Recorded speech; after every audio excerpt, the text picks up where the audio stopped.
नमस्कार दोस्तों, आप देख रहे हैं लाइव एक्सप्रेस न्यूज़ और इस वक्त हमारे साथ मौजूद हैं कांग्रेस पार्टी के वरिष्ठ नेता लक्ष्मीकांत शर्मा जी। और इनसे आज का जो मुद्दा है रोज़गार को लेकर सरकार ने भी जो है 75% हरियाणा के लिए जो है आरक्षण जो दिया है। और इस वक्त जो है इस बारे में बातचीत करते हैं लक्ष्मीकांत शर्मा जी जो कांग्रेस पार्टी के वरिष्ठ नेता हैं। जी सर, क्या कहेंगे जो सरकार ने 75% जो हरियाणा के लिए जो आरक्षण दिया है और रोज़गार के लिए, उसके बारे में आपका क्या कहना है? देखिए सुनील भाई, जहाँ तक रोज़गार का मामला है, सबसे पहले तो मैं आपका धन्यवाद करता हूँ कि आजकल जो सबसे बड़ा मामला चल रहा है देश के अंदर, रोज़गार, युवा बेरोज़गार है, कामकाज ठप हैं, उद्योग धंधे नहीं चल रहे, दुकानें बंद हैं। तो उस विषय को लेकर के आप भाई जो है लगातार इस मुद्दे को उठाते रहते हैं। जहाँ तक आपका प्रश्न आया है कि हरियाणा सरकार ने अभी चंद रोज़ पहले ही सरकारी नौकरियों में और प्राइवेट नौकरियों के अंदर, जो प्राइवेट कंपनियों में नौकरियां लगती हैं, हरियाणा निवासियों के लिए 75% का जो आरक्षण है वो लागू किया है। मेरा इस पर इतना कहना है कि देखिए, अच्छी बात है, आप हरियाणा के लोगों का ख्याल रखते हैं, आपको हरियाणा के युवाओं की परवाह है, आप हरियाणा के जो जनता है, जो उसके नौजवान हैं, जो आने वाली पीढ़ियां हैं, उसके भविष्य को लेकर के चिंतित हैं। इसके लिए एक अच्छी बात है ये। लेकिन आपकी नीयत क्या है, आप सोचते क्या है, आपकी सोच क्या है, उस पर सवाल खड़ा होता है। हरियाणा की सरकार ने अभी चंद रोज पहले, ये मैं बताता हूँ आपको, एक मामला 75% आरक्षण का मामला आया कहाँ से है साहब। ये 75% आरक्षण का मामला आता है कि अभी कुछ रोज पहले एक घोटाला हरियाणा के अंदर उजागर हुआ है एसडीओ की भर्ती का। उस एसडीओ की भर्ती में दुष्यंत चौटाला जी की मेहरबानी से, खट्टर साहब की मेहरबानी से, जो बाहर के लोग हैं, दूसरे राज्यों के लोग हैं, उनकी भर्ती हुई है और हरियाणा के लोगों की भर्ती उसमें नाम मात्र की रही है। ये घोटाला आया, मीडिया के साथी इसको सामने लेकर के आए, हरियाणा में हाहाकार मचा, हर व्यक्ति ने सवाल उठाया। तो उस घोटाले को दबाने के लिए, या यूँ कहूँ कि उस घोटाले को इधर उधर करने के लिए, ये हरियाणा की सरकार ने तुरंत फैसला लिया कि इस घोटाले से कैसे पीछा छुड़ाया जाए। तो उन्होंने एक रास्ता निकाला कि हरियाणा के जो नौजवान हैं उसको रोज़गार के लिए, सरकारी रोज़गार के लिए, प्राइवेट रोज़गार के लिए 75% जो है वो हरियाणा के मूल निवासियों के लिए, हरियाणा के युवाओं के लिए घोषित कर दिया गया। अब सवाल इस बात का है कि आपकी नीयत में सच्चाई कहाँ है साहब। देखिए, ये वो सरकार है जो अपने ही लगाए हुए कर्मचारियों को खुद हटा देती है, अपनी ही भर्ती को कैंसिल कर देती है, लोगों के फार्म भरवाती है, उनको रद्द कर देती है। और सबसे बड़ी बात यह कि आज हरियाणा में रोज़गार है कहाँ। पिछले 6-7 साल के अंदर करीब 6.5 साल का अरसा जो हरियाणा के अंदर भारतीय जनता पार्टी की सरकार को हो चुका है, और लगातार उस दिन से लेकर के ऐसा देखने में आया है कि 6.5 साल के अंदर 3 भर्तियां ऐसी हैं जो खुद हरियाणा की वर्तमान सरकार ने की थी, भारतीय जनता पार्टी की सरकार ने की थी, खट्टर साहब ने की थी। चाहे वो पिछले 2014 से लेकर 2019 तक का मामला था, 2019 के बाद का मामला था, लेकिन वो तमाम नौकरियां खुद हरियाणा की सरकार ने ही रद्द कर दी। और कहीं तो कई बार ऐसा भी आया है मामला कि फार्म भरवाए जाते हैं साहब, कभी किसी भर्ती के फार्म भरवा दिए, उनको रद्द कर दिया गया, फिर एक भर्ती के फार्म भरवाए गए, उनको रद्द कर दिया गया। पैसा इकट्ठा करने का साधन उन लोगों ने मान लिया। 75% आरक्षण का लाभ तभी मिल पाता है जब हरियाणा में रोजगार के अवसर होंगे। सरकारी नौकरियां हरियाणा में खत्म हैं बिल्कुल ही। मैं बिल्कुल दावे के साथ कहता हूं कि पिछले 6.5 साल में नाम मात्र की नौकरियां हरियाणा के अंदर लगी हैं। और जो लगी थी, मैं जिक्र करना चाहूँगा, यहाँ पर पीजीटी संस्कृत का मामला आता है, टीचर्स का मामला आता है कि 3-3.5 साल के बाद, 3-3.5 साल पहले उन लोगों को भर्ती किया जाता है, अपॉइंटमेंट लेटर उनको 3-3.5 साल तक नहीं दिया जाता।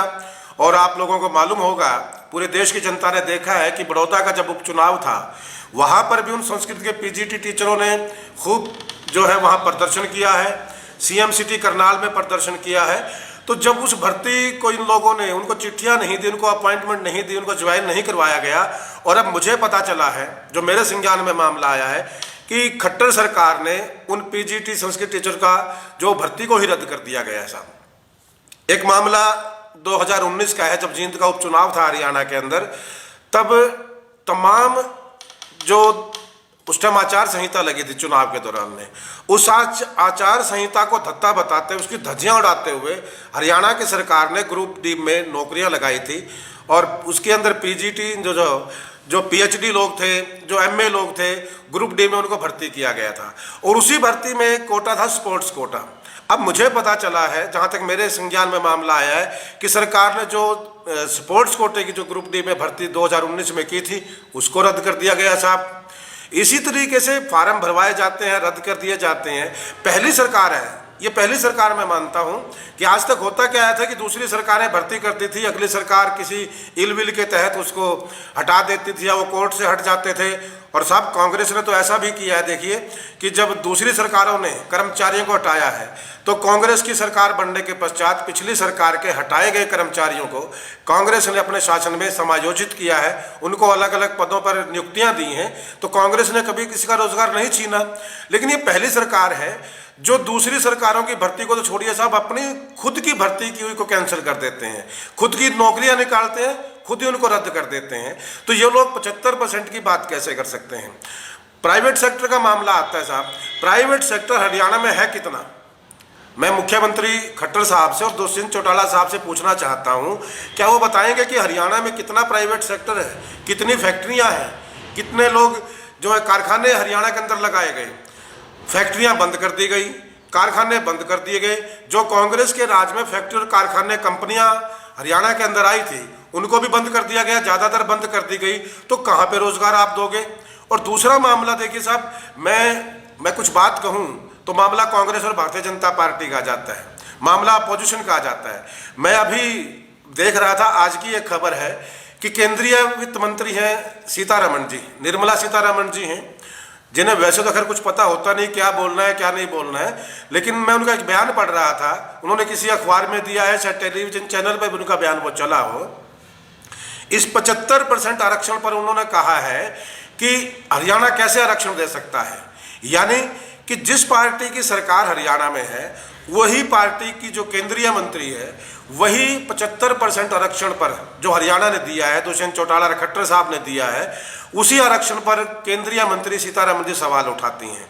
बड़े साफ तौर पर उनका भी यही मानना है कि अगर इस तरीके से, उन्होंने कहा है कि अगर इस तरीके से आरक्षण देंगे तो हरियाणा से प्राइवेट कंपनियां पलायन कर जाएंगी। भाई पहले तो है ही कितनी है, और कितनी है तो क्या वो यहाँ काम करेंगी नहीं करेंगी, इस मामला कोई नहीं है। मेरा सिर्फ इतना सा कहना है कि उस एसडीओ भर्ती घोटाले को या सरकार के कुछ और घोटालों को छुपाने के लिए ये 75% आरक्षण का मामला जो सरकार लेकर के आई है, ये अच्छा होता अगर सरकार नौकरियां देती।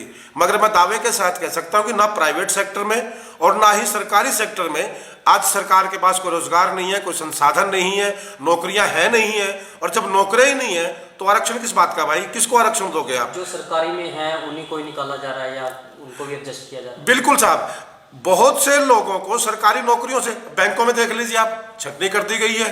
एक तरफ आप सरकार से जो सरकार के मुलाजिम उनको आप बाहर निकाल रहे हो, रेलवे को आप बेच रहे हो। मतलब सरकार का मामला समझ में नहीं आता कि सरकार बेच रही है, खरीद रही है, क्या कर रही है। आप सरकारी कंपनियों को बेच रहे हो और फिर सारा सरकारी आरक्षण, सरकारी कंपनियों में, सरकारी नौकरियों में आरक्षण की बात करते हो। किस मुंह से करते हो जब आप कंपनी बेच रहे हो। बड़ा सीधा सा सवाल मेरा ये है कि जब आप कंपनी बेच रहे हो, सरकार की जो है जितनी कंपनियां हैं, चाहे वो रेलवे है, चाहे बीएसएनएल है, चाहे वो जो है भारत पेट्रोलियम है, जितनी भी सरकार की कंपनियां हैं जहां पर सरकार रोजगार दे सकती है, आप तो स्वास्थ्य और शिक्षा को भी बेचने की तैयारी कर रहे हो। हरियाणा के अंदर एजुकेशन और हेल्थ दो ऐसे महकमे हैं जहां पर ज्यादातर नौकरियां आज के टाइम में है। आप तो हेल्थ और सरकार जो है वो उसको एजुकेशन को बेचने का प्रोग्राम बना रहे हो। तो आरक्षण किसको दोगे भाई। आप तो आरक्षण की आड़ में सब कुछ गंदा खेल खेल रहे हैं सरकार। बिल्कुल सरकार बैकफुट पर आ चुकी है। रोजगार के लिए क्या कुछ होना चाहिए, किस तरह आप उसके बारे में क्या कहें? देखिए रोजगार के मामले में साहब, जहां तक मैं भारतीय जनता पार्टी की बात करता हूं, मेरा मानना यह है कि ये लोग रोजगार के मामले में कुछ नहीं कर सकते। ये लोग सिर्फ रोजगार छीनना जानते हैं। मुझे हंसी आती है बात देखकर। अभी मैं 2 दिन पहले एक पढ़ रहा था, बंगाल के चुनाव से संबंधित एक खबर थी कि जहां पर केंद्रीय मंत्री जो गृह मंत्री अमित शाह जी, उन्होंने घोषणा किया बंगाल के अंदर एक रैली के अंदर जाकर के कि बंगाल में अगर भारतीय जनता पार्टी की सरकार आती है तो 75 लाख नौकरियां वो देंगे।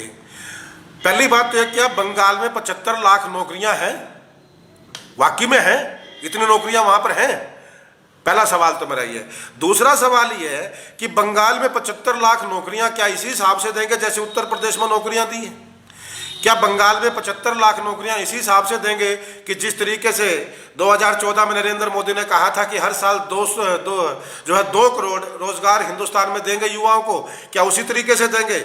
और जब 2 करोड़ रोजगार की बात आती है, देखिए भाई, तब नरेंद्र मोदी बड़ा बढ़िया बयान देते हैं कि पकौड़े तलिए, समोसे तलिए, आप गैस में जा करके चाय बनाइए, चाय बेचिए, छोटे रेडी लगाइए, रेडी के लिए लोन देते हैं और उसको रोजगार में गिनते हैं। क्या नरेंद्र मोदी इसी तरीके से रोजगार देना चाहते हैं कि रेडे के लिए 5 लाख का लोन दे दिया, 5,000 का लोन दे दिया, 10,000 का लोन दे दिया और उसको रोजगार गिन दिया?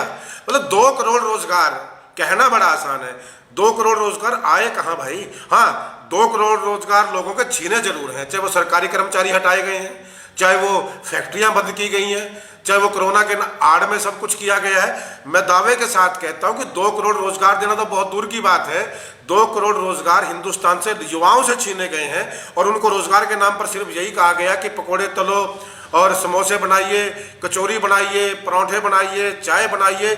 ये भारतीय जनता पार्टी की सरकार जो है बहुत कुत्सित और एकदम से निचले स्तर की राजनीति कर रही है।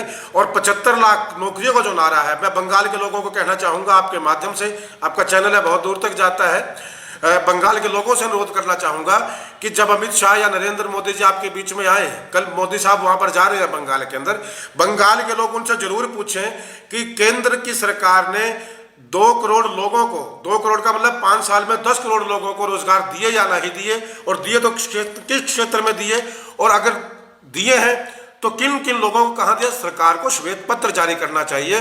झूठ, फरेब और मक्कारी की राजनीति अब ज्यादा दिन चलने वाली नहीं है। ठीक उसी तरीके से मैं भारतीय जनता पार्टी की जो हरियाणा की सरकार है उनसे भी कहना चाहूंगा कि भैया 75% आरक्षण तो आप तब दोगे जब हरियाणा में प्राइवेट या सरकारी नौकरी के अवसर उपलब्ध कराओगे। आज तो हरियाणा में सरकारी नौकरियां खत्म हो गई, प्राइवेट सेक्टर को आप बंद कर रहे हो, तो रोजगार के नाम पर युवाओं का मजाक उड़ा रही है, उपहास कर रही है, और ये भारतीय जनता पार्टी की सरकार को महंगा पड़ने वाला साहब। जी बिल्कुल, ये थे लक्ष्मीकांत शर्मा जी जिन्होंने रोजगार के मुद्दे को लेकर जो है अपनी जो बात रखी है। इसी तरह लाइव एक्सेस चैनल को इस खबर को ज़्यादा से ज़्यादा शेयर करें ताकि जो है इनकी बात सभी तक पहुंच सके। कुरुक्षेत्र से सुनील कुमार।